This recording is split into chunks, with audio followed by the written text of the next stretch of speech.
They stormed my island at sunrise, only to freeze when the Marines showed up behind me. I never thought the quiet Montana lake I grew up on would turn into a battlefield.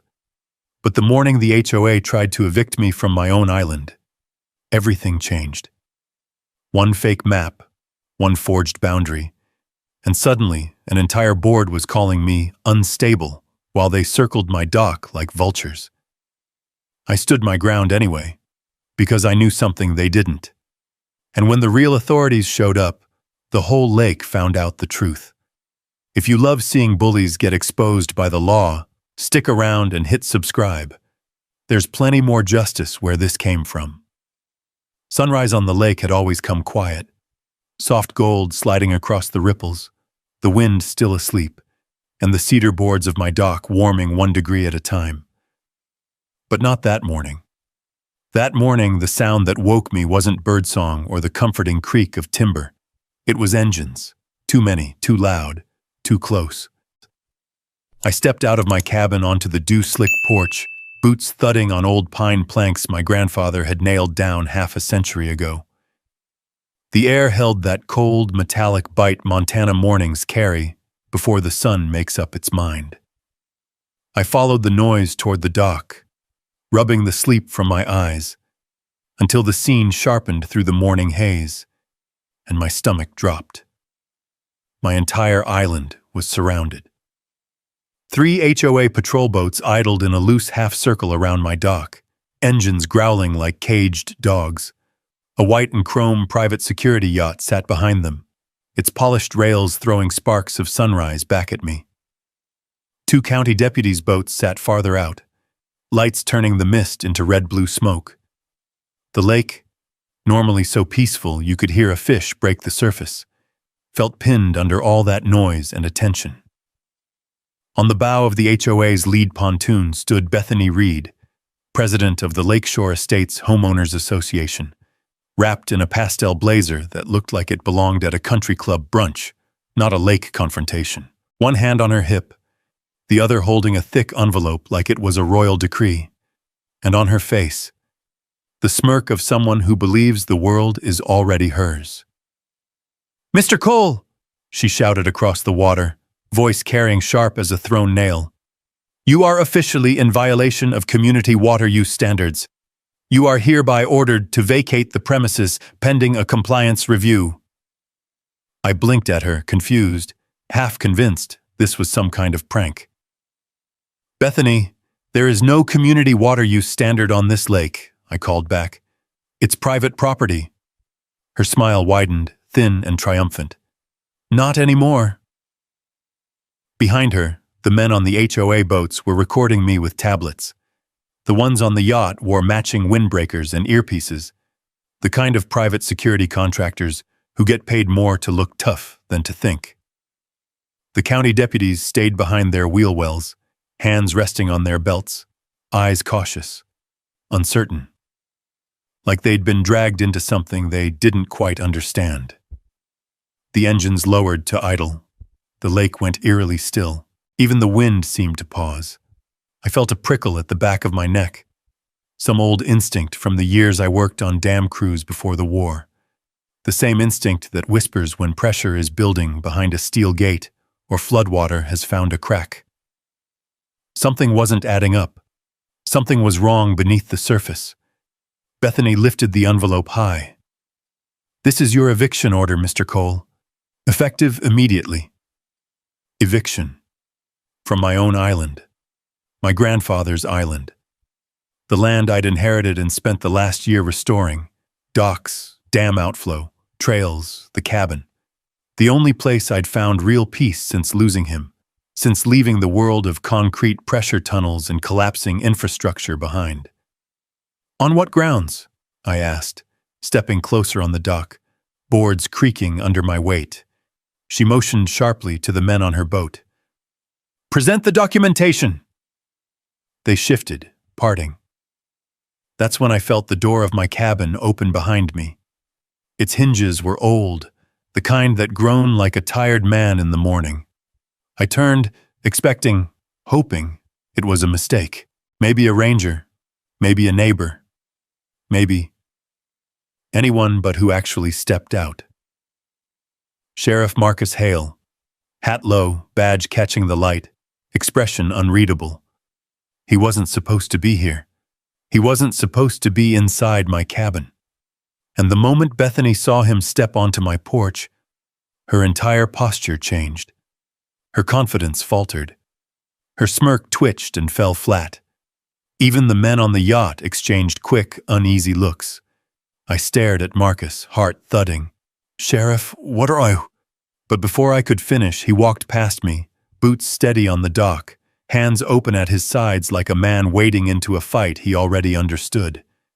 Bethany's voice cracked. "Sheriff Hale, what are you doing here?"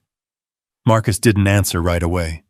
He just kept walking until he stood between me and the flotilla of HOA boats, shoulders squared, lake wind tugging at the hem of his jacket. Only then did he look at Bethany. "I think that's a question you should be asking yourself." The lake went dead quiet. Engines throbbed low.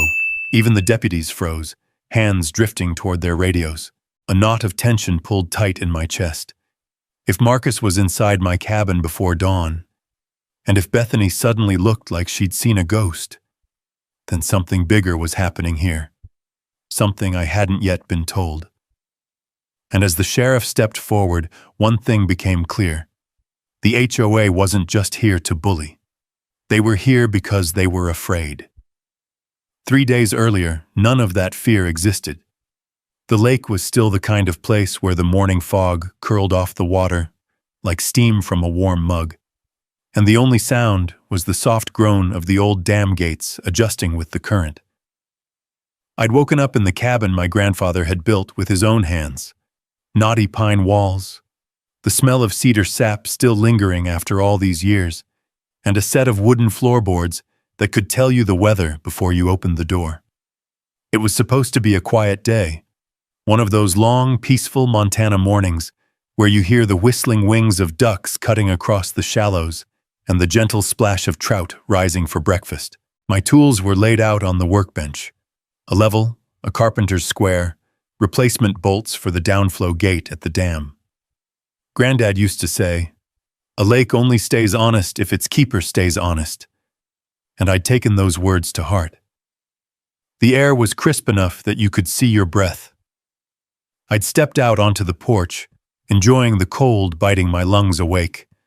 The lake stretched out calm and glassy, the surrounding pines dark silhouettes against the waking sky.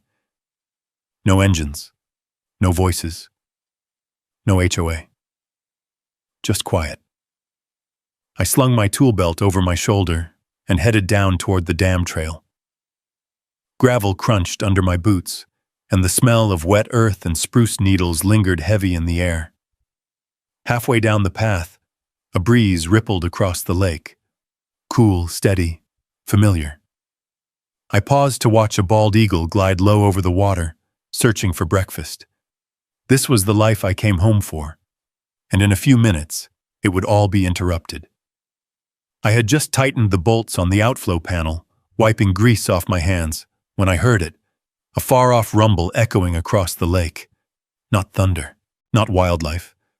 No, this sound was mechanical, deliberate, a motorized engine pushing harder than it should at this hour. I squinted across the water, expecting maybe a fisherman. Instead, I saw a pastel-pink pontoon boat, its hull too clean for real use, its chrome rails sparkling with the kind of shine that said decorative, not functional.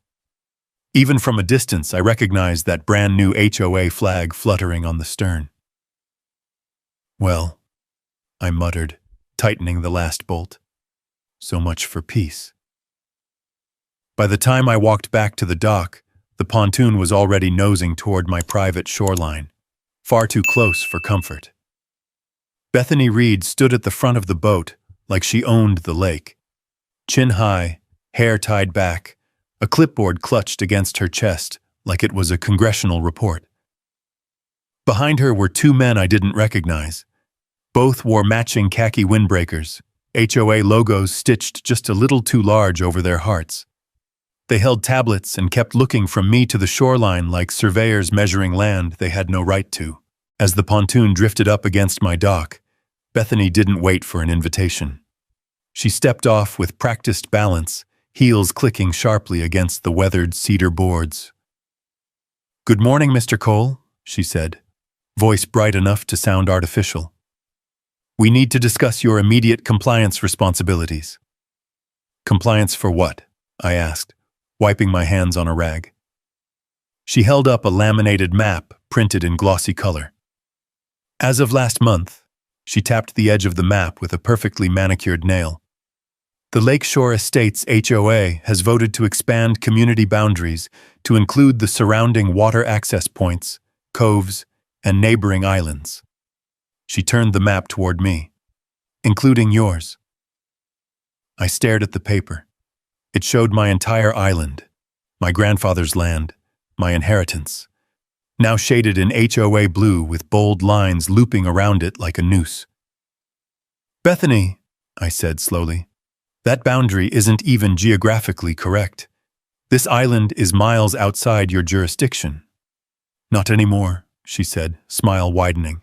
"The board voted unanimously to adopt a new protective water use district. It includes dock regulations, shoreline appearance ordinances, and community participation fees." One of the windbreaker men stepped forward, clearing his throat. "You'll need to register your dock, submit a shoreline management form, and pay an initial assessment of—" I held up my hand. "Stop. Just stop. None of that applies here. This is private land." Bethany's smile thinned. "You're welcome to appeal the decision, Mr. Cole, after filing the appropriate paperwork and paying the administration fee. Until then, your dock and structures fall under HOA review." Behind her, the lake was still. The water glimmered with tiny flecks of morning sunlight, turning everything gold except the creeping tension in my gut. Even the breeze felt different, cool, curious, watching from the tree line like the woods themselves sensed trouble. I returned my gaze to the map. Lines too clean, distances too tight, labels too perfect. And then I noticed it, something only a former water engineer would catch. The scale bar was wrong. The contour lines didn't match the real elevation of the island's shoreline. The angles of the cove were reversed. The entire map was fabricated. "You made this," I said quietly. Bethany blinked. "Pardon?" "This map, it's fake." I tapped the contour lines. "These aren't USGS standard. The scale's off. And this point," I traced a finger across the eastern shore. "That's a ridge line, not a cove. You don't even know the geography of the land you're trying to annex." Her smile faltered. Behind her, one of the windbreaker men swallowed hard. And just like that, the peaceful morning evaporated. Bethany straightened her blazer, masking her slip. "The HOA acts in the community's best interest. You'll adapt or face non-compliance penalties." I took a slow breath, feeling the cold wind roll across the lake. Something inside me, something quiet and firm, settled into place. "I'm not a member of your HOA," I said evenly. "And you don't get to redraw the world just because it benefits you." Bethany's chin tilted upward. "We'll see about that." She turned sharply, signaling her two men.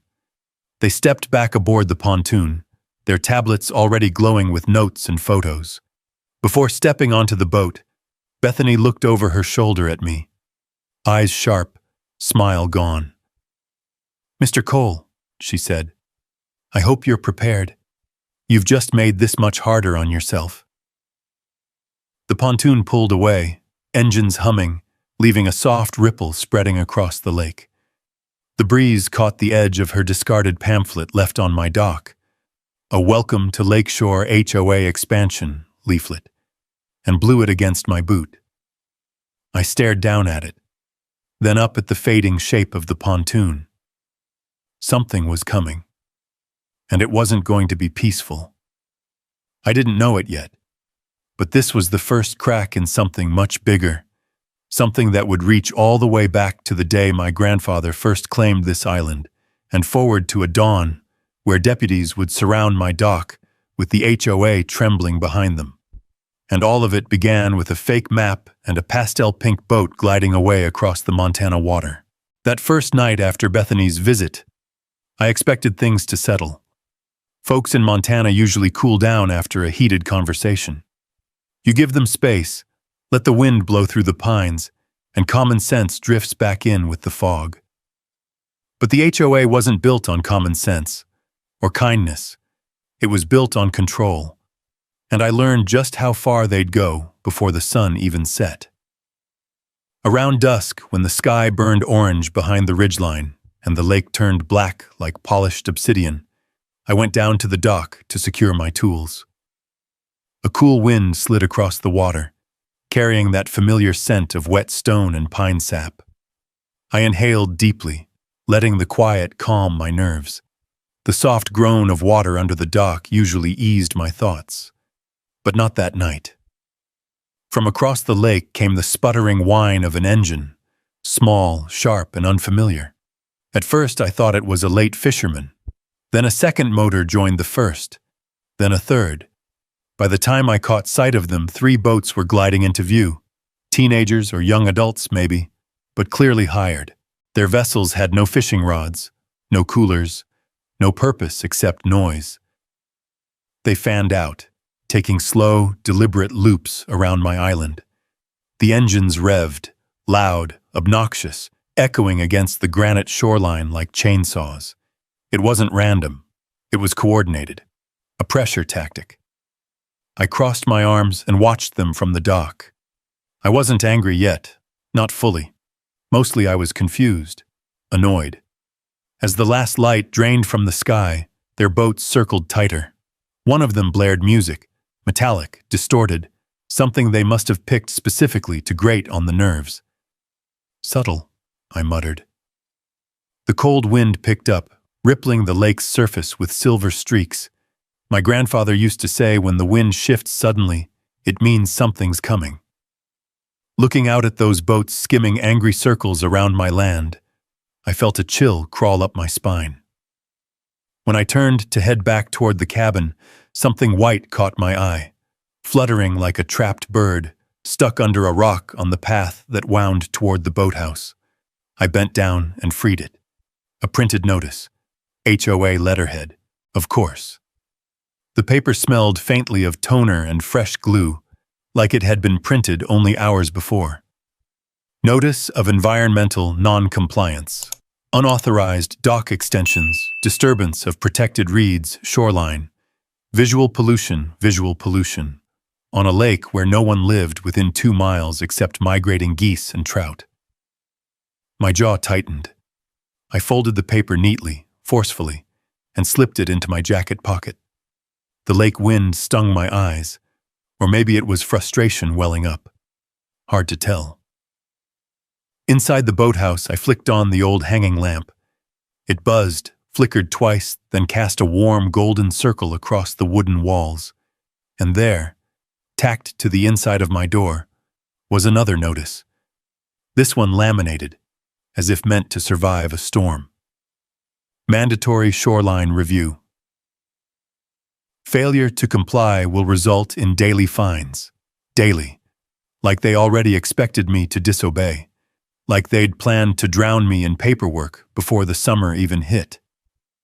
I leaned against the workbench, running a hand through my hair.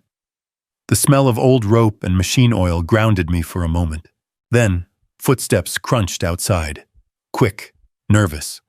I stepped to the door, gripping the wooden frame. A man in a brown jacket stood just off the path, breathing hard. I recognized him. Eddie, a part-time fishing guide who lived across the lake. Good kid. Quiet. Respected the water. He didn't step onto my dock. He kept his distance like approaching too close meant trouble. "Remy," he whispered, "you need to be careful." "What's going on?" He looked back toward the trees, making sure no one had followed him. The wind rustled the branches above us, shaking loose a spray of pine needles that glittered like tiny embers under the waning moonlight. "They're coming for your island," Eddie said, voice barely above a breath. "Bethany's been talking to everyone, spinning stories. saying you're holding up progress, that you're unstable. I scoffed softly. Unstable? I've lived here all my life. I know, he said, but the HOA folks don't care what's true. They care what sticks, and she's got them believing she can kick you off this land if you don't cooperate. A shiver of anger climbed up my spine. On what authority? Eddie pulled something from his pocket, a piece of folded paper, worn at the edges. Saw one of her board members drop this on the trail. He handed it to me. Figured you ought to see it. I opened the paper, smoothing it under the light of the boathouse lamp. What I saw made my stomach twist. A preliminary budget. Projected HOA income from island development. A marina extension. Solar infrastructure.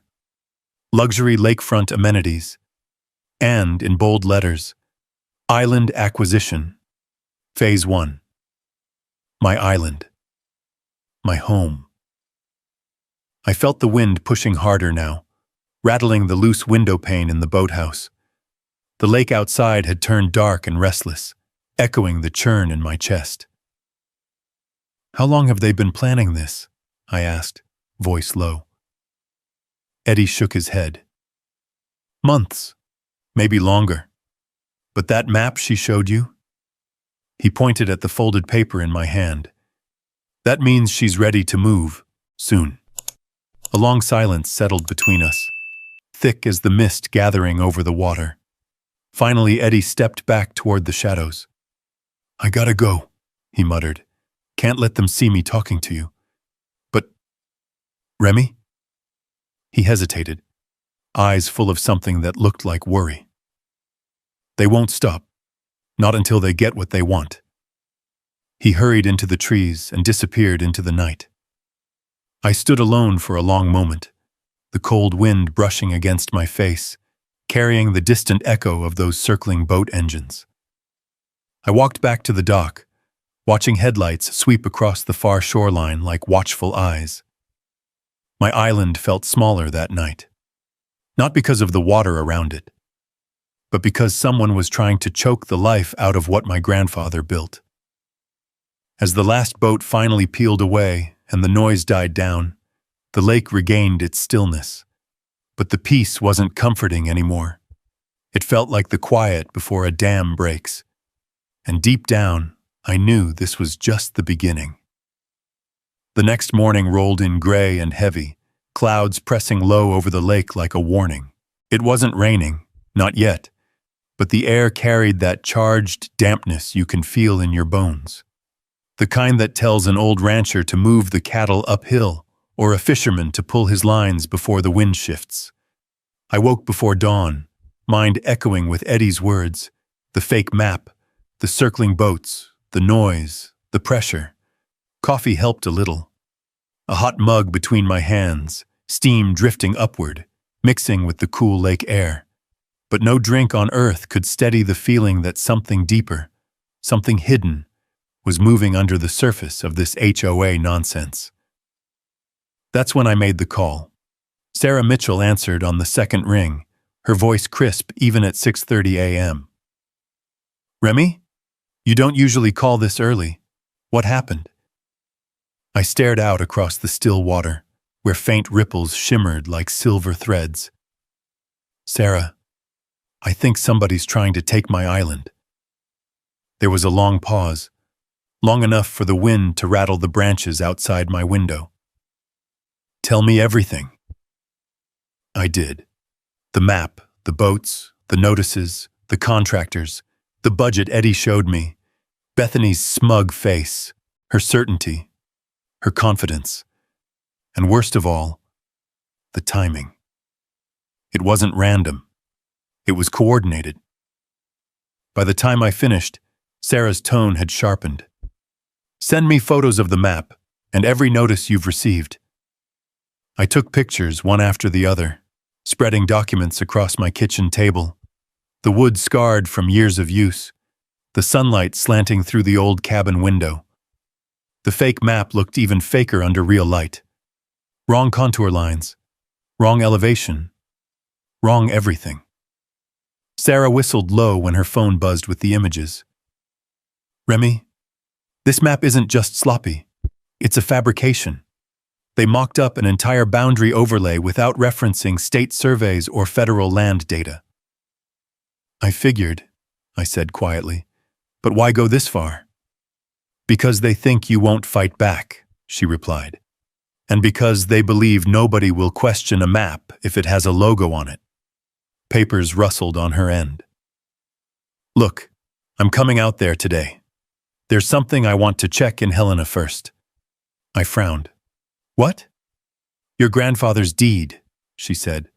The original one, the one that mentions the dam. The wind blew harder outside, scraping branches against the cabin roof. What about it? I have a hunch, she said. A big one. She hung up before I could ask more. I spent the rest of the morning repairing a loose shutter on the cabin wall. I needed the distraction. The wind had picked up, carrying the smell of wet stone and distant rain. As I hammered the last nail into place, I caught movement out of the corner of my eye. A small aluminum boat gliding toward my dock. Bethany again. But this time she wasn't alone. 3 men rode with her, each wearing matching dark jackets with bold lettering on the sleeves. Lake Compliance Officer. Their clipboards looked brand new. Their boots didn't have a speck of mud.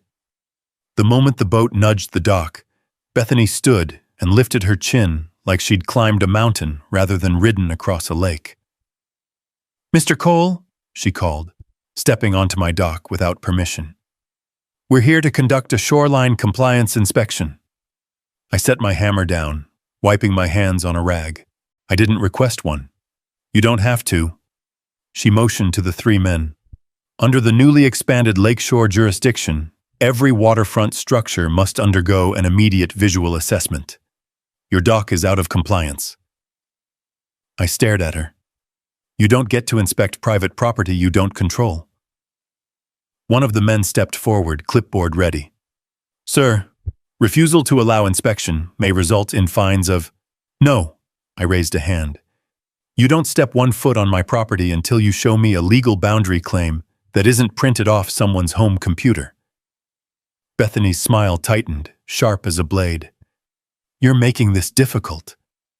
You're making it up, I countered. Before she could reply, the distant rumble of a truck engine rolled through the trees behind me. Gravel crunched. A vehicle door slammed. Wind carried the faint sound of footsteps approaching. Sarah appeared from the tree line, her brown leather briefcase swinging at her side, hair wind-tossed, glasses slightly fogged from the cold. She climbed the short path toward the dock with the confident gait of someone carrying ammunition that wasn't made of lead. Bethany's eyebrows lifted. And who might you be? Sarah Mitchell, she said, flashing her attorney badge. Land use law. I advise Mr. Cole. Bethany's expression flickered. Sarah walked straight to me and handed over a photocopied document, edges still warm from the printer. Found it. The paper felt thick and slightly rough, archival paper, the kind used back when documents were meant to last a lifetime. My grandfather's name was printed at the top in black ink that had faded into a soft charcoal. Remy, Sarah said, voice steady, your grandfather's deed includes federal water protection under the 1958 Dam Infrastructure Act. This island, and the 500 yards of surrounding water, is classified as a protected federal maintenance zone. I blinked, trying to process the words. Federal? As in, federal, she confirmed. No HOA, no county, no private investors. Nobody can claim jurisdiction here without violating federal law. The lake wind roared between us, flapping Sarah's coat like a flag. The 3 compliance officers shifted uncomfortably on the dock. One of them actually took a step back toward the boat. Bethany's face went pale, then red, then pale again. That can't be right. That land was transferred long ago. Transferred, Sarah cut in, but its protections weren't revoked. Federal law never expired here, And that map you used," she tapped the edge of Bethany's folder, "is a forgery." The wind fell dead still. Silence draped the dock like a heavy blanket. "You forged a boundary," Sarah continued, "and attempted to enforce an inspection under false jurisdiction. That's fraud, and trespass, and harassment." Bethany swallowed hard. Behind her, the aluminum boat bumped softly against the dock, a small, lonely sound on an otherwise silent lake. "This isn't over," Bethany said finally, voice cracking just slightly. "Oh, you're right," Sarah replied calmly. "It's just beginning." Bethany stepped back onto the boat, her heels clacking against aluminum. The three men hurried after her, avoiding eye contact. As the boat pulled away, the wind picked back up, tugging the waves into small white curls. I looked at Sarah. "Federal protections? All this time?" "Your grandfather knew what he was doing," she said with a small smile. "And now you know too. But Remy—" Her expression shifted. "They won't stop. Not after being embarrassed in front of their own hired enforcers." I exhaled slowly, watching the HOA boat shrink into the distance. The quiet returned, but it wasn't peaceful. It was anticipation. The calm before a much bigger storm. By late afternoon, the clouds had thickened into a solid gray ceiling over the lake. The wind pushed harder now, churning the water into restless swells, the kind of uneasy motion that made even experienced boaters stay close to shore. I spent most of the day checking my generator, clearing debris near the dam, and securing the tools Sarah and I had spread across the kitchen table earlier. Nothing felt settled, though. Every movement felt like preparation for something I couldn't yet see. Something building just beyond the tree line. Sarah left before dusk, promising she'd send me the scanned deed copies as soon as she got back to her office. I watched her boat cut across the lake until the mist swallowed it, leaving only the rhythmic thump of its motor fading into distance. Once she was gone, the quiet returned. Too quiet. I made dinner out of habit. Stew reheated on the old propane stove, but barely tasted a thing. Outside, the wind moaned through the pine trees, bending their tops like they were bowing to a storm that hadn't arrived yet. The lake slapped against the rocky shoreline in irregular bursts, as if warning me to stay alert. I set my bowl down, unfinished, and listened. That's when I heard it. Not the hum of insects, not the creak of wood settling, not the wind dragging branches across the roof. A boat engine. Slow, controlled, idling low enough to mask its sound under the wind, unless you lived your life by the water and recognized every change in the rhythm of it. I killed the lantern, plunging the cabin into darkness. My eyes adjusted quickly. Through the front window, the outline of a boat glided toward the dock. No lights, no registration visible. The hair on my arms stood on end. I stepped out onto the porch, boots silent on the old boards. The air smelled like wet metal and distant rain. Shadows moved on the dock. 3 figures, moving with intent. They weren't fishermen, and they weren't neighbors. I stepped quietly toward the dock, keeping behind the pine trees for cover. A gust of wind tore through, carrying lake spray onto my face. Through the shifting branches, I saw them clearly under the faint moonlight. 3 men with bolt cutters, wire spools, and tool bags. Contractors, but not the kind who came to fix anything. One of them pointed toward the generator shed near the shoreline. "Cut the power first," he whispered. "Then we'll issue the emergency violation. HOA wants him off this island tonight." My pulse thudded. Power sabotage. Manufactured violations. Forced eviction. So this was the play Bethany was going for. I didn't move. I didn't shout. I just pulled my phone from my jacket and hit record. Wind buffeted the microphone. The lake gurgled against the dock pilings. Their voices carried anyway. "Make it look accidental," another man muttered. "He can't prove anything if the lines look worn." Copy that. Two of them headed toward the generator shed, boots crunching on gravel. The third stayed back, scanning the water nervously, the glow of his phone lighting his face for a split second. Rain threatened overhead, the first drops tapping lightly against the metal roof of my boathouse. I walked forward slowly, recording their approach. The crunch of my boots must have alerted them, because the man closest to the shed froze mid-step and turned. "That you, Mr. Cole?" His tone was overly polite. Forced friendliness stretched thin over intimidation. "Evening," I said. My voice stayed calm, controlled, colder than the wind. "Mind telling me what you're doing on private, federally protected land?" The man swallowed and gave a weak smile. "We're with Lakeshore Environmental Services. Got a report about a malfunctioning generator. We're just here to help you out." "The generator is fine," I replied. "And you're trespassing. I'd advise you to leave before this becomes something you regret." The second man stepped forward, bolt cutters in hand. "Sir, we don't want trouble. HOA's just trying to make sure everyone stays compliant. Compliance doesn't start with destroying evidence," I interrupted. He hesitated, shifting from foot to foot. The tallest of the three finally spoke, stepping closer so I could see his face. Rough jawline, scar across his chin, eyes too cold to belong to a maintenance worker. "Look," he said, "just let us finish. Sign the compliance order. It'll be easier that way." "Easier for who?" He smirked. "For everyone." I kept recording. "You're sabotaging federal equipment. That's a felony." Their expressions flickered. They weren't expecting resistance from someone who knew the law, and they sure weren't expecting a camera.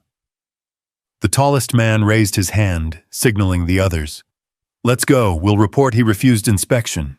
HOA will handle the rest." "Good idea," I said, still filming. "Make sure your bosses know this video is going straight to the sheriff." He paused. "The sheriff?" Lightning cracked far off in the mountains. Thunder rolled slowly across the lake. "Yes," I said. "Sheriff Marcus Hale. You may have heard of him." Something shifted in the man's posture. Recognition, maybe even fear, but they didn't stay to explain. They hurried back to their boat, dropping tools as they scrambled aboard. The engine sputtered, coughed, then roared to life. Their boat peeled away, carving a long arc through the dark water until it vanished into the rolling fog. I exhaled slowly. The rain arrived a moment later. Fat, cold drops hitting the dock like scattered gravel. The storm had broken. I walked back toward the cabin, phone still recording in my hand. Before I reached the porch, the device buzzed. A message. From Marcus. "Stay awake. I'm on my way." I stared at the illuminated screen, rain streaking across the glass. Because behind the storm clouds, behind the silence, behind the low hum of lake wind, another sound rose. Deep, expensive, heavy. A yacht engine. And whoever was on it was coming fast. Someone else was arriving before the sheriff. Someone who wasn't coming to talk. The night had only just begun. The yacht engine cut through the storm like a blade sliding through fabric. Smooth, heavy, confident. The rain thickened until it fell in shimmering sheets, drumming against the tin roof of my cabin and splashing across the rocks on the shoreline. The wind howled through the pines, bending branches until they groaned like old bones. I took shelter under the porch awning, gripping the railing as the dark shape of the vessel eased into view. Its running lights flickered through the rain, a cold, electric blue that reflected across the churning water. The vessel was sleek, polished, and far too big for anyone who lived honestly on this lake. It slowed at the end of my dock, but didn't anchor. It just hovered, engines purring like a predator waiting for its moment. I raised my phone again, filming quietly from the shadows. A figure stepped into the glow of the yacht's deck lights. Bethany Reed. Her pastel blazer was gone, replaced by some waterproof coat that still screamed money. Her hair was plastered to her head from the rain, her makeup streaked, but she held herself like royalty standing on a balcony. The wind snapped the hood of her coat, flinging water across her face, but she didn't flinch. She wasn't alone. Two men in black windbreakers stood behind her, not the young hires from earlier. These were older, broader, with stiff posture and clipped movements, the kind of guys who always had a lawyer on speed dial and a private retainer tucked into a briefcase somewhere. One of them held a waterproof clipboard. The other had a tablet sealed inside a clear case. Bethany cupped her hands around her mouth and shouted over the storm. "Mr. Cole!" Thunder cracked overhead, shaking the sky. I stayed still. "Mr. Cole, we need to speak with you, immediately!" I stepped forward just enough for the edge of the porch light to catch me. Her expression changed the moment she saw me, something like satisfaction, or maybe triumph. "There you are," she said, voice dripping false relief. "We were concerned about your safety." I gestured at the storm thrashing around us. "You come out here at midnight in this weather because you're concerned about my safety?" Her smile didn't reach her eyes. "The HOA has received numerous complaints of unusual activity on your island. Boats circling, loud noises, possible damage to shared water resources." She paused dramatically. "We're here to ensure you're not a danger to yourself or the community." I let out a sharp breath. "I'm not part of your community, Bethany, and you know that." She nodded at the clipboard man. He raised his voice.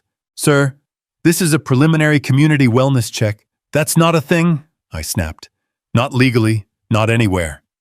Bethany folded her arms. "Mr. Cole, you refused inspection earlier today.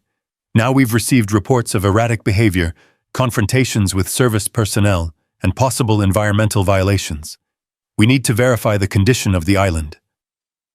Lightning flashed behind her, illuminating her face for a split second. In that moment, she looked feral, hungry for an outcome only she could see. I forced myself to stay calm.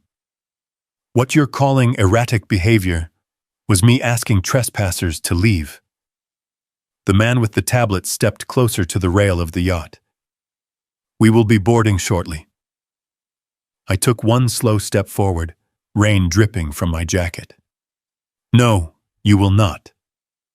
The wind kicked up again, flinging cold water across my face and drowning out the next rumble of thunder. It was a small lake, but that storm made it feel like the ocean. Bethany leaned in slightly, her voice dropping to a cutting whisper that still carried over the waves. "You can either cooperate, Mr. Cole, or things will escalate." She didn't realize how true that was, because right then, my phone buzzed in my pocket. A text from Sarah. "Call me now, it's urgent."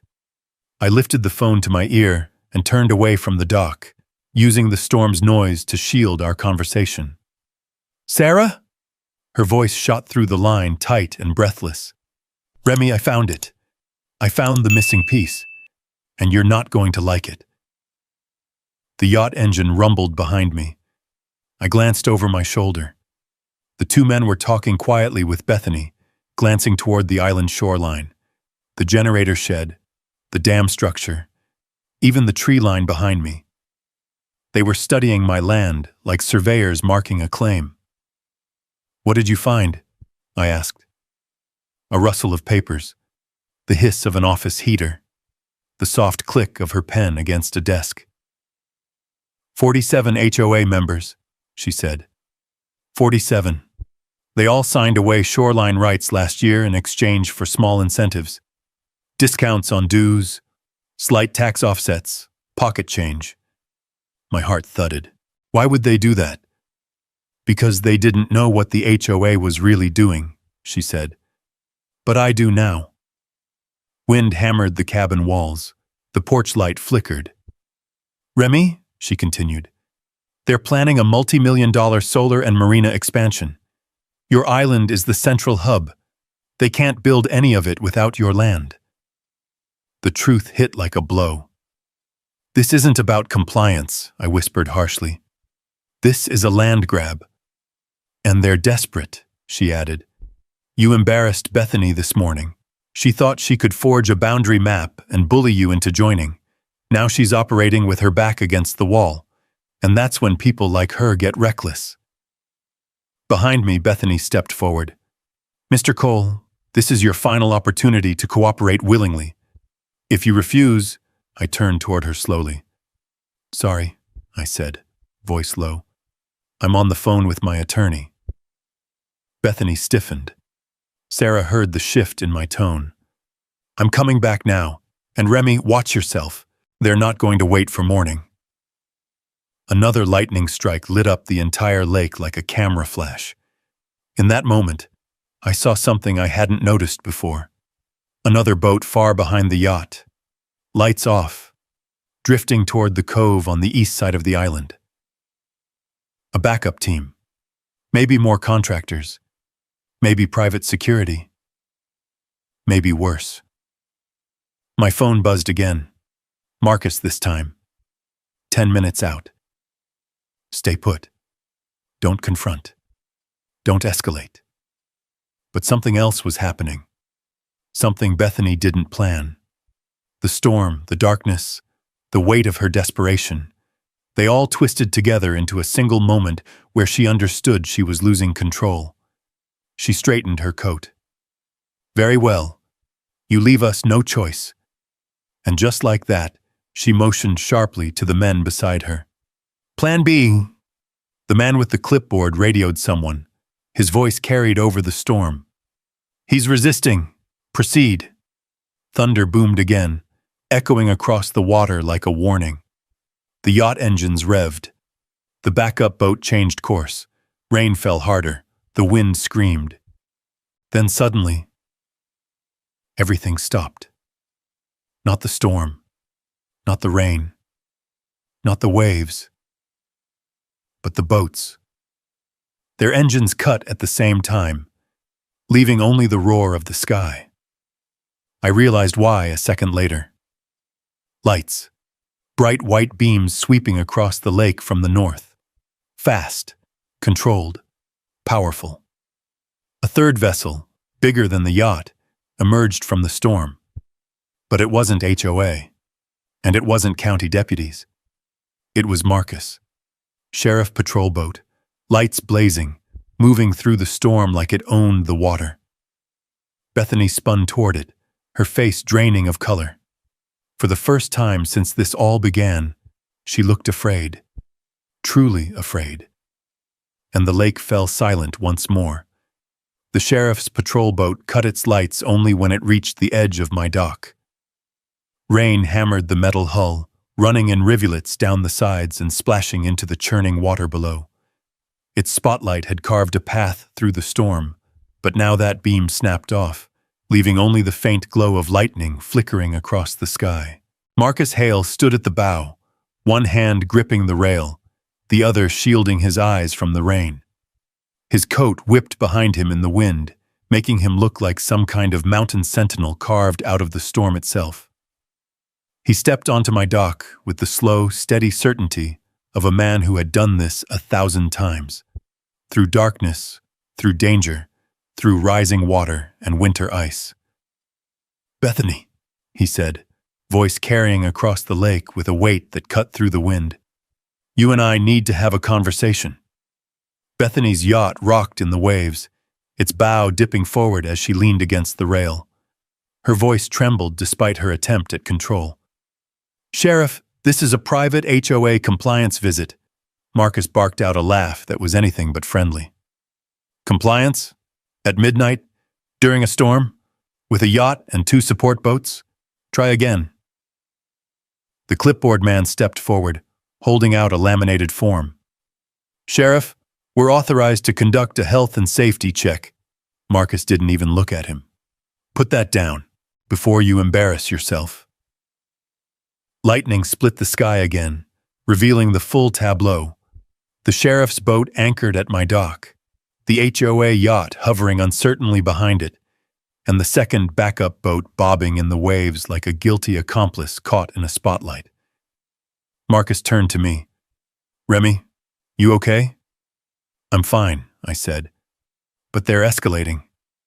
He nodded. I know. Bethany swallowed hard. Sheriff, the HOA has the legal right to… Marcus cut her off sharply. No, you don't. Not here. The wind died just long enough for the words to settle like stones on the water. Bethany's voice cracked. You can't just take his word. It isn't his word, Marcus said. It's federal law. The yacht crew exchanged uneasy glances. One of them whispered something to the other, shifting uncomfortably. Marcus pulled a sealed folder from inside his coat, the edges protected by a waterproof sleeve. He lifted it high enough for everyone to see. This island falls under the 1958 Dam Infrastructure Act. Protected federal zone. No HOA jurisdiction. No inspections. No wellness checks. No compliance officers. Nothing. Bethany's mouth opened, but nothing came out.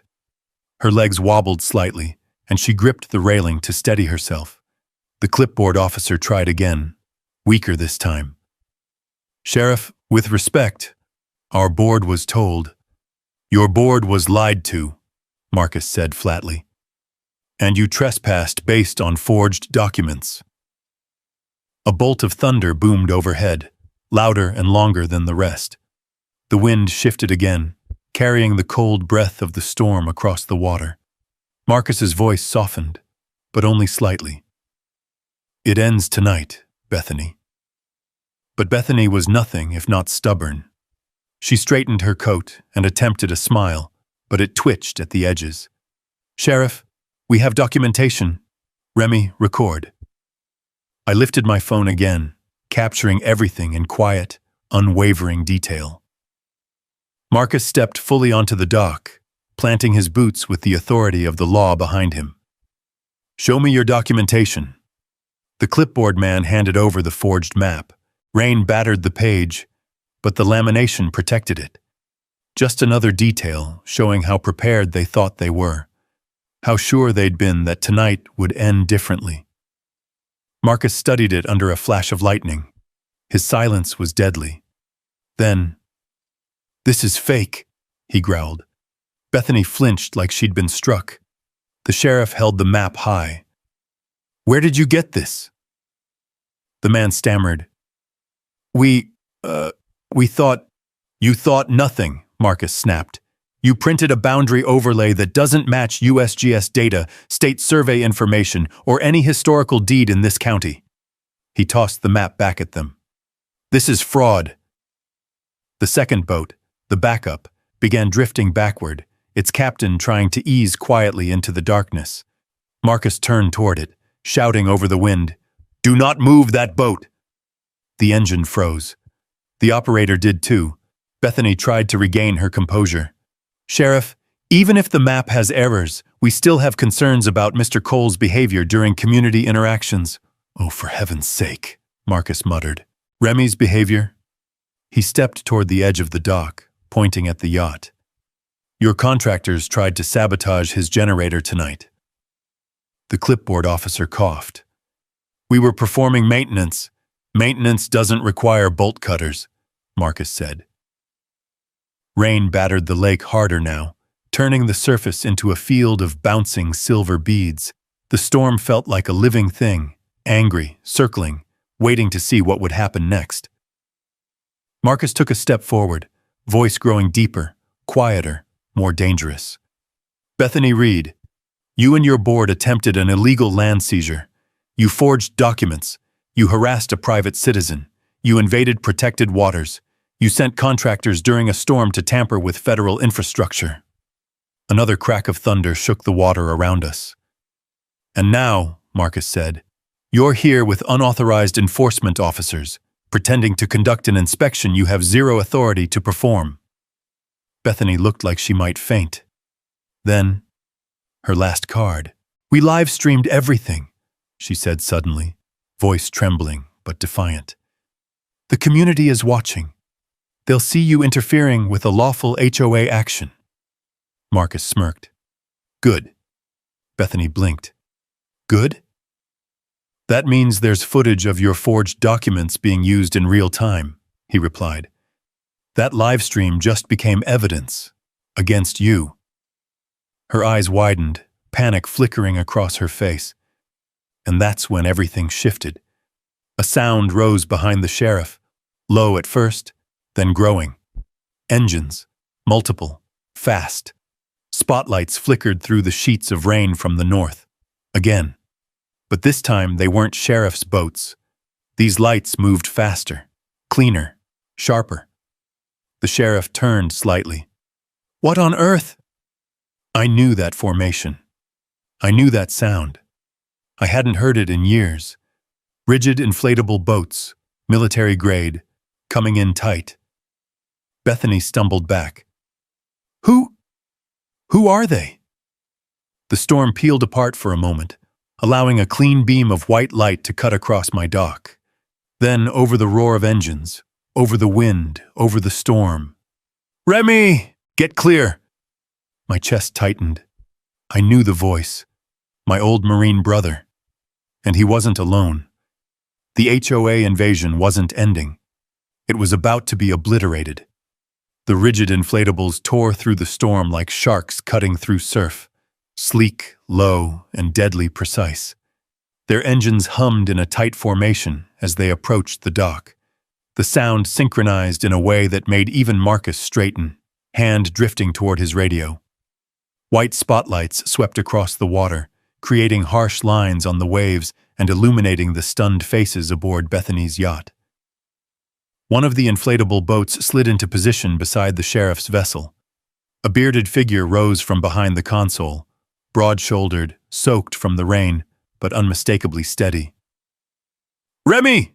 he shouted, voice booming over the storm. "You good?" It was Daniels, one of my old Marine engineering crew. The man who could build a bridge out of scrap metal and stubbornness. The man who'd pulled me out of a pressure tunnel collapse at the dam project years ago. I felt tension release from my chest all at once.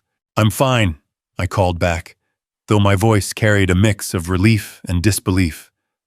"How the hell?" He jabbed a thumb over his shoulder. "Your little HOA friend here streamed her own crime spree live. We happened to be watching, and we recognized the island classification." More engines cut through the storm behind him as the remaining military-style boats formed a defensive semicircle around my dock, blocking the HOA yacht's retreat. Rain hammered the metal hulls, the sound rhythmic and oddly steady, like a war drum keeping time. Bethany stumbled back, face white with shock. This is unnecessary. You can't just bring military personnel into a neighborhood dispute." Daniels barked a laugh. "Ma'am, this isn't a neighborhood. This is federally classified water infrastructure property, and you're trespassing." Marcus stepped forward, rain dripping from the brim of his hat. He held up the federal document Sarah had uncovered, the 1958 deed, laminated and sealed. "Ladies and gentlemen," he called out, "allow me to introduce the real authority on this lake." Bethany's lips trembled. "Sheriff, you said nothing about federal involvement." "Because you didn't ask," Marcus replied, "and because you forged a map instead of doing your research." Lightning flashed overhead, illuminating the scene like a freeze-frame photograph. The sheriff on my dock, expression carved from stone. Daniels and his crew standing tall on their inflatables. The HOA yacht caught between them like a trapped animal. Rain slashing down like silver streaks. The lake heaving and roaring beneath it all. Daniels stepped from his boat onto the dock with an ease that said he'd done it under far worse conditions. He shook my hand firmly. "Heard you bought your granddad's island back. Heard this place meant something." He nodded at the HOA yacht. "Didn't expect to see outsiders trying to take it from you." "They're not getting a foot of it," I said. Bethany's voice rose in a shrill pitch. "Sheriff, arrest them! This is intimidation! This is illegal!" Marcus turned slowly toward her. "The only illegal activity here tonight is yours." He motioned to one of his deputies who had stepped off the patrol boat behind him. The deputy carried a waterproof evidence bag. Inside it, my video recordings from earlier that night. Sabotage attempts, trespassing, threats, all time-stamped. I had spent the last few hours collecting evidence. Now it was paying off. Marcus lifted the evidence bag for all to see. This video, along with the live stream your own team initiated, documents, attempted infrastructure sabotage, trespassing on federally protected land, use of forged documents, impersonation of enforcement officers, and coercion for financial gain. The HOA boat crews shifted uncomfortably. One of the men in the back even removed his fake compliance officer jacket, as if shedding the logo could erase what he'd done. Daniels crossed his arms. "Sheriff, you want us to pull back?" Marcus shook his head. "Not yet. Your presence confirms the federal jurisdiction, and we're going to let Miss Reed understand that fully." Bethany's eyes widened. "Federal jurisdiction?" Daniels stepped forward.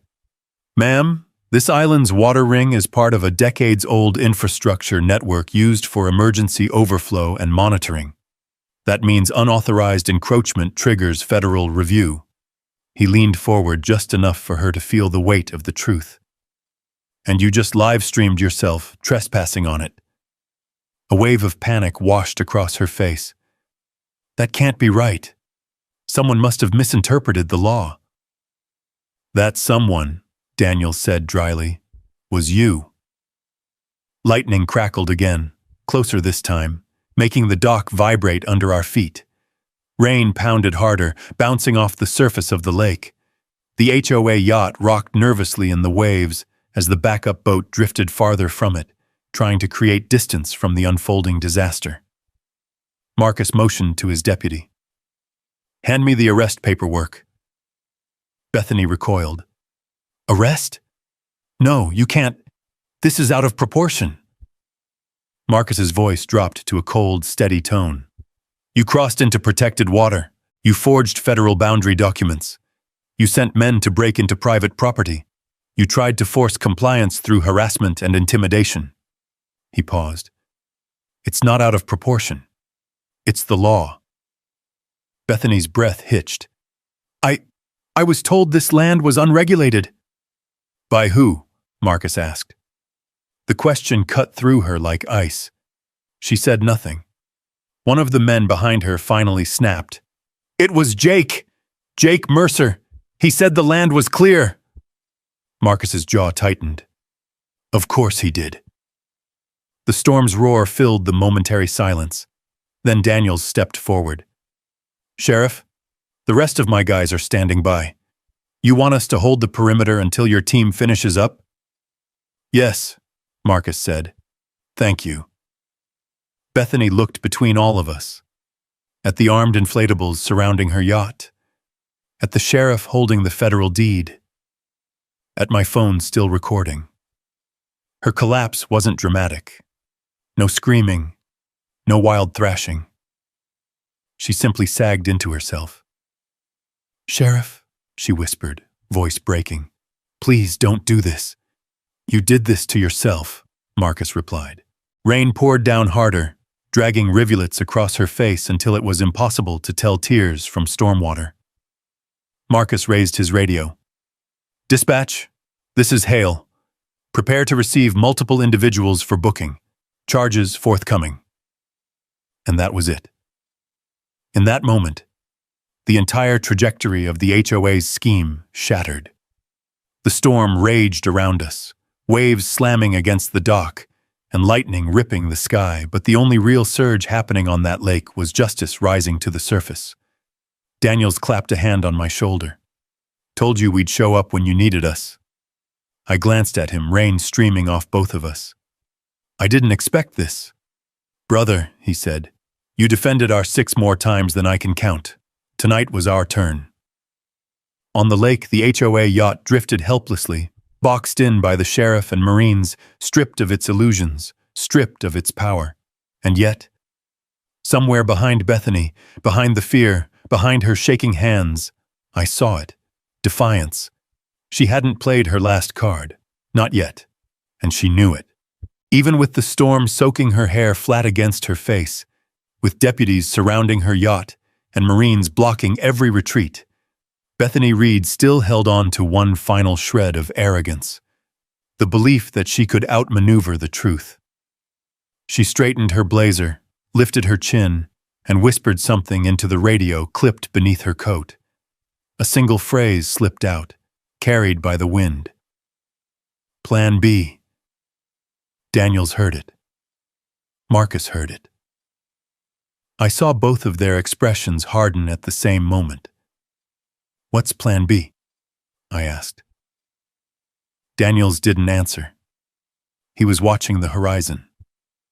The lake had gone strangely quiet again. Too quiet. The kind of quiet that doesn't belong in a storm. Even the rain seemed to ease into a steady curtain rather than the punishing downpour from moments earlier. Then I felt the vibration in the dock beneath my boots. Low, rhythmic, mechanical. Engines. But not the whine of ski boats or pontoons.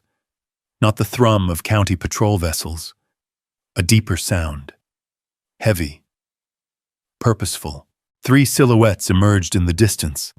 Long, narrow hulls slicing the lake's surface clean apart. They weren't HOA boats. They weren't locals, and they definitely weren't part of any lake patrol.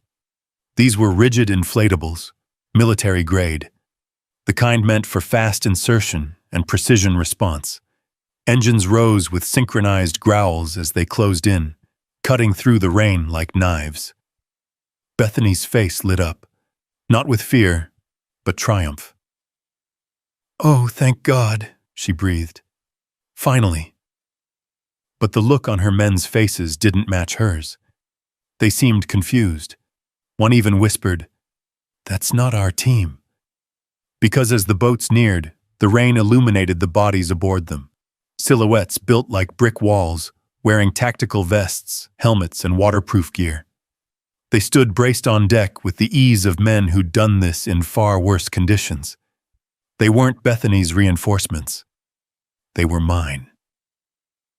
Daniels lifted his hand and flashed a signal only a Marine would recognize. The lead boat answered instantly, light cutting through the storm in 3 tight pulses. He smirked. "That's our old unit." I blinked. "What? How?" "Like I said, brother, your HOA friend live-streamed her stunt. We weren't going to let you deal with this alone." The boats fanned out, surrounding the HOA yacht, with perfect precision. Engines idled, creating a low, steady roar that vibrated across the lake. Spotlights focused on the yacht's deck, turning Bethany into a deer frozen in headlights. The lead Marine jumped onto the dock with effortless balance. He was tall, lean, and carried himself with the same quiet authority he had back in my engineering unit. "Captain Troy Maddox," he said, gripping my hand. "We saw your signal. Federal land case, right?" I nodded. "Exactly right." He turned to Marcus. "Sheriff Hale, heard a lot about you." Marcus gave a short nod. "Likewise." Behind me, Bethany sputtered, her confidence unraveling. "Sheriff, stop this! Stop them! They don't have jurisdiction!" Captain Maddox tilted his head slightly. "Ma'am, due to the classification of this land and its water ring, we absolutely have jurisdiction. You've encroached on federal infrastructure property." He glanced at her fake officers.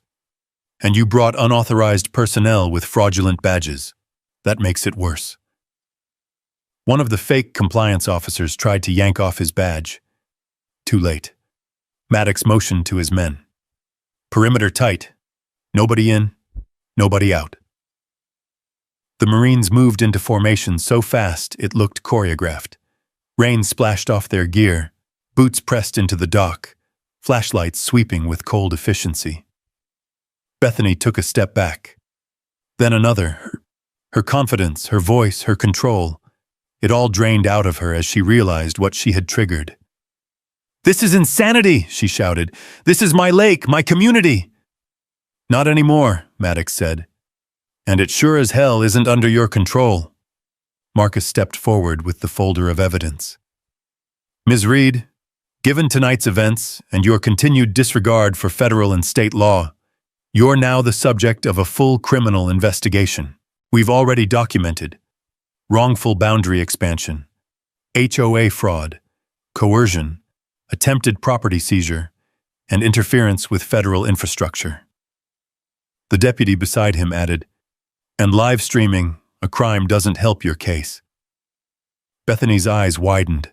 She looked around helplessly, at the sheriff, at the Marines, at her collapsing facade of authority. She whispered, No, this isn't how it was supposed to go. Captain Maddox crossed his arms. Lady, this is exactly how it goes when someone tries stealing federal property. But just when I thought the storm was finally breaking, another sound sliced through the rain.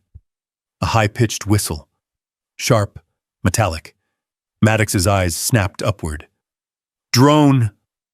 A commercial surveillance drone swept overhead, its lights blinking in a steady pattern as it scanned the dock. It hovered almost motionless, then tilted toward Bethany's yacht. Maddox frowned. They're documenting us. Daniels muttered, That's Mercer's signature. That's how he gets intel. Bethany lifted her chin again. Her voice steadied. Sheriff, Captain, I believe you're making a mistake. You won't like how this ends. Marcus narrowed his eyes. And why's that? Because, she said softly, I wasn't the only one invested in taking this island. Lightning flashed, thunder rolled across the mountains like a drum, and the drone pivoted sharply toward the dark tree line on the mainland. Someone else was watching. Someone bigger. Someone who wasn't done. Daniels exhaled slowly. Remy, we're not dealing with just an HOA anymore. Maddox nodded grimly. No, we're dealing with whoever funded them. The lake roared, wind tore through the pines, and every man on that dock, Marine or deputy, shifted their stance, bracing instinctively. Because the real enemy had just revealed itself, and it wasn't the HOA. It was whoever Bethany had whispered Plan B to. The storm wasn't over. It was only changing shape. The rain lightened into a cold drizzle that clung to our clothes and blurred the yacht's polished railings. The drones faded into the mist, leaving a faint electronic hum echoing across the water.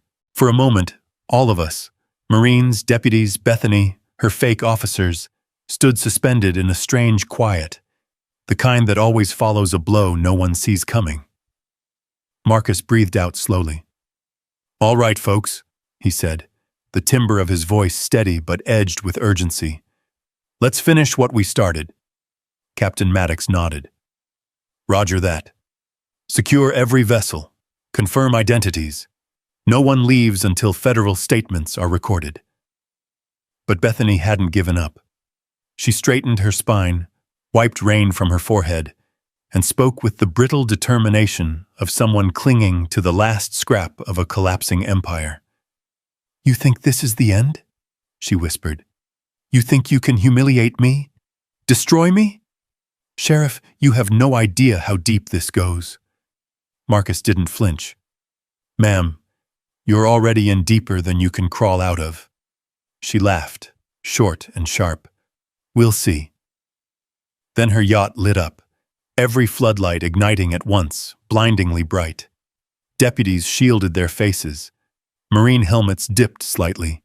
Even I staggered back a step. The lights weren't for us. They were for the cameras. Her live stream was still running. Bethany raised her voice, switching instantly into performance mode. People of Lakeshore, watch what your sheriff is doing. Watch what these thugs are doing to a woman just trying to protect her community.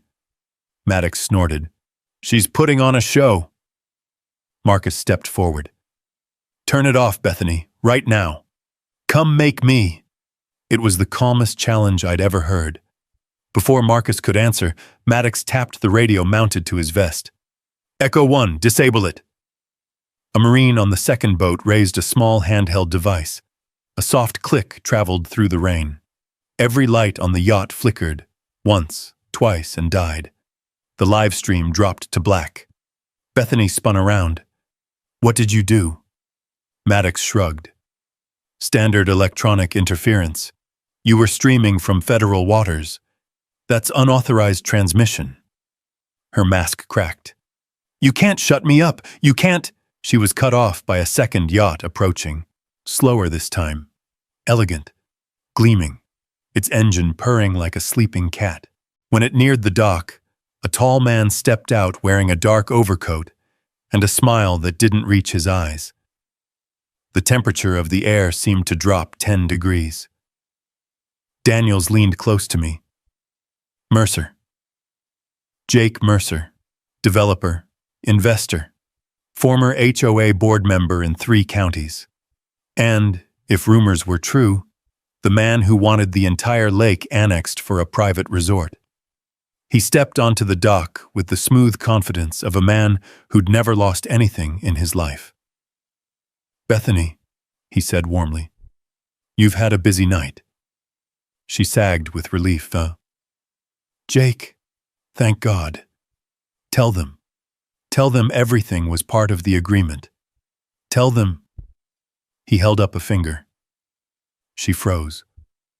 "No," he said. "I think I'll watch instead." She blinked.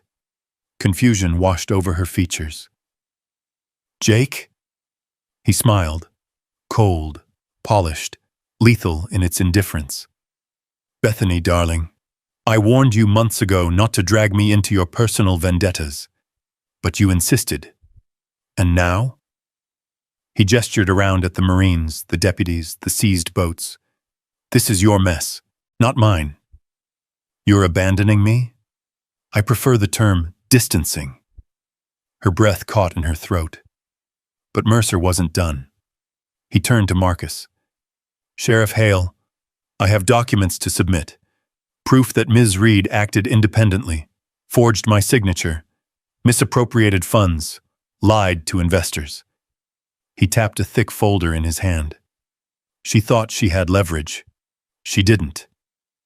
Bethany's voice broke. "Jake, please." He said nothing. Marcus took the folder without a word. Maddox muttered, "This guy's a snake." I nodded. But even snakes get caught shedding the wrong skin.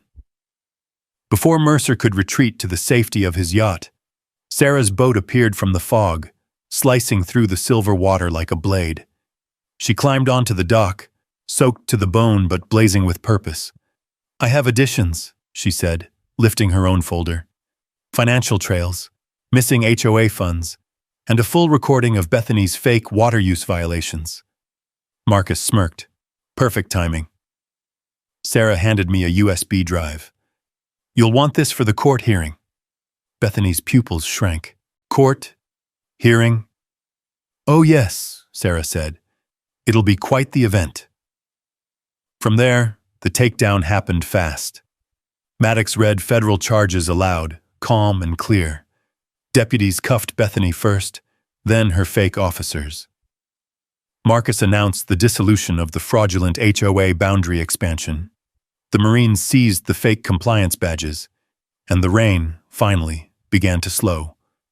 Bethany's voice was hoarse. "You think you've won?" I met her eyes. "I didn't need to win, Bethany. I only needed to tell the truth." Her knees weakened. 2 deputies steadied her before she slipped. It took 30 minutes to process every suspect, every vessel, every piece of evidence. When it was over, the dock felt different, lighter, like the lake itself was breathing again. Maddox clapped my shoulder. "You're good, Cole?" "Thanks to you all," I said. "I owe you one." "Damn right you do," he grinned. "But first, get that island of yours back in order." He wasn't wrong. The next week moved like a slow sunrise. The county voided all fake HOA documents. The fraudulent lake annexation was officially overturned. Bethany's board resigned under investigation. Mercer quietly backed out of the region entirely. And I, finally, got to return to restoring the lodge the way my grandfather intended, fixing the dam, rebuilding the dock, repairing the boathouse, letting the lake breathe again. A month later, I reopened the island, not for tourists, not for developers, but as a quiet retreat for veterans and families who needed somewhere peaceful to remember who they were. Marcus visited on weekends. Sarah brought legal pads and coffee. The Marines returned whenever they could, helping with repairs. And one evening, as the sun dipped low over the mountains, turning the water copper and gold, I stood on the dock, the same dock where everything had begun, and realized something simple. The island remembered the truth, and so did everyone who came here. Bethany tried to steal a lake with lies. I won it back with the only weapon she never prepared for: the law, and the people willing to uphold it. Justice didn't just return to the lake, it settled here, for good. If you believe standing your ground still matters in this country, drop a yes in the comments. And if you've ever faced an HOA or a bully with too much power, type justice, so I know I'm not alone. Stick around and hit subscribe. I've got more true land and lake stories where the truth wins in the end.